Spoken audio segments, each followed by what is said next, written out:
This is probably the last Stephen King book I am going to read. Not because I hated it so much, but because he is good at the stuff that I don't want to read. The Eyes of the Dragon is his OG fantasy. He wrote this for his daughter Naomi, who was not into his creepy stuff. So he wrote a fairy tale, a fantasy story. And you know what, Naomi? Same. I am not into the creepy stuff either. Also, Naomi gets a character named after her in here. One of the few female characters, but it was well done. When I posted on my Instagram saying that I probably wouldn't read any more Stephen King, I got a lot of suggestions of other good Stephen King books. It's not because I thought this one was bad and that I'm looking at this as an example of his overall work. He is really good at describing the grotesque things. This is probably the first book I have read that made me almost throw up.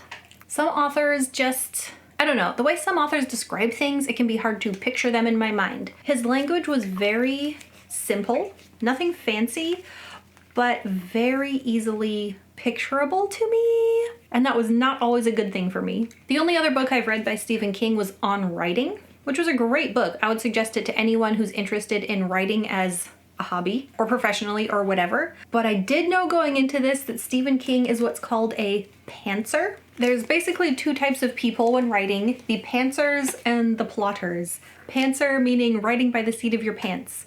Not planning, just sitting down and going. And it showed. It didn't feel like a plotted out book.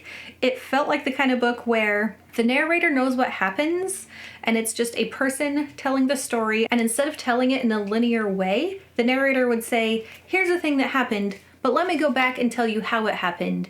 And then that would happen again. And then after that, this thing happened, but let me go back and we'll go over how to get there, how this character got from here to there. It was a little ADHD. And I say that with full knowledge of how ADHD brains work. So starting spoiler free in case you are a Stephen King fan and haven't read this, although it has been out for 40 years. And then I'll get to where I talk about spoilers, and that'll be where I talk more about the characters. This originally came out in 1984. I have a first edition of the 1987 version, which has a new artist. So this edition is pretty old. My brother gave it to me. Same as Watership Down. It's basically a medieval equivalent with magic set in the world of Delane, which I believe has some crossover to the Dark Tower series. I wouldn't know, but I read that on the internet. The main baddie is an evil magician who just delights in mischief and evil. His main goal is to just ruin the kingdom, cause chaos. That's the kind of thing that pleases him. He's always trying to influence the current royalty to raise taxes, start wars, and he's always being thwarted by good and kind rulers. In the time of this story, King Roland is a good enough king. He is influenced by the evil magician, Flag, but not as much as Flag would like. And then Roland gets married. His wife, Sasha, is a good and kind queen, and so Flag, of course, hates her. She might have too much influence on Roland and on their first son, Peter. Peter is shaping up to be a great king someday. So, of course, Flag hates that. He would rather have someone more easily bent to his will. And the story follows Peter, his younger brother Thomas, King Roland, Flag the magician, as well as some other characters, as the fate of the kingdom hangs in the balance. The storytelling was a little weird, and I don't know if this is normal of Stephen King's storytelling style.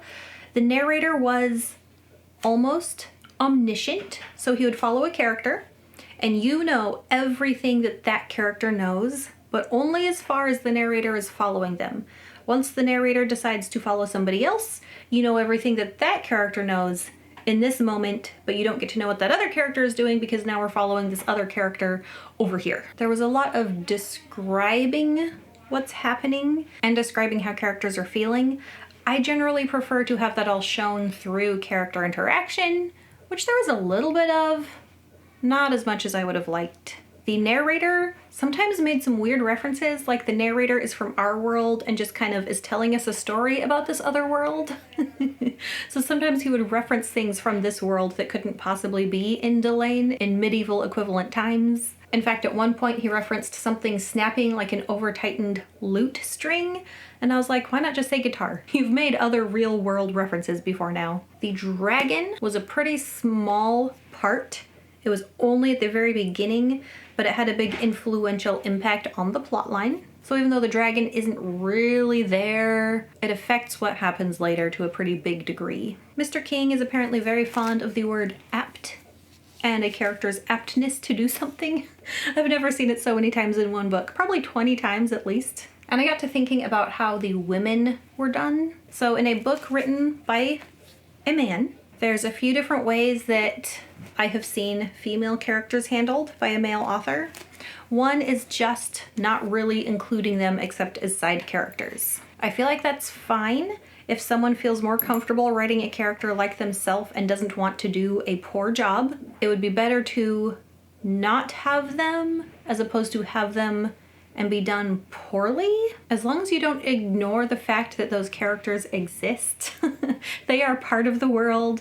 You don't have to tell the story from their perspective. I have also seen male authors who just want to include women to have them, or just have no idea how to write them in the first place. I respected King's choice to only have a couple of women who were either mothers, which hopefully he has a good perspective on because he was married and had children at the time. And he did seem very observant about how a mother feels about her children. That's one of the family dynamics that I really liked in this book, was the parent and child dynamics with each other. And then the main female character towards the end, named Naomi, based off of his I don't know if it's based off of his daughter, but I got his daughter's name. She was a good, strong character. I liked her. And going into the spoiler portion, here's your chance to turn it off. Or if you don't care, here we go. Okay, the family dynamic. The part that I liked about it is also the part that I hated because partly, okay, maybe I should say I hate Flag.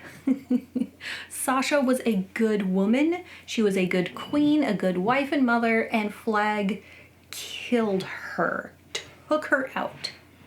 If she had been able to stay, she could have staved off a lot of the bad that happened between the men in her family. King Roland should have never played favorites with his sons. That did so much damage to Thomas, and I hated it. I hated witnessing it, and I knew that if Sasha had been there, she would not have stood for it. She would have said, Roland, you can't just take Peter out to shoot arrows. You have to take Thomas too.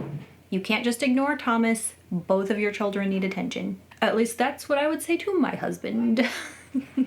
I also maybe got too wrapped up in it because I have two sons who are 5 years apart, like the two boys in this story. And it felt unfair that Peter got the first 5 years of his life with the mom who was there to love him and teach him lessons that stayed with him for the rest of the book and helped to save his life, and Thomas didn't. He never got to know his mom because of stupid Flag, and she was probably observant enough to have been able to caution Roland against listening to Flag too much, but she didn't get to be there for long enough. So I hated seeing the two boys and how differently they were treated and how it affected them growing up.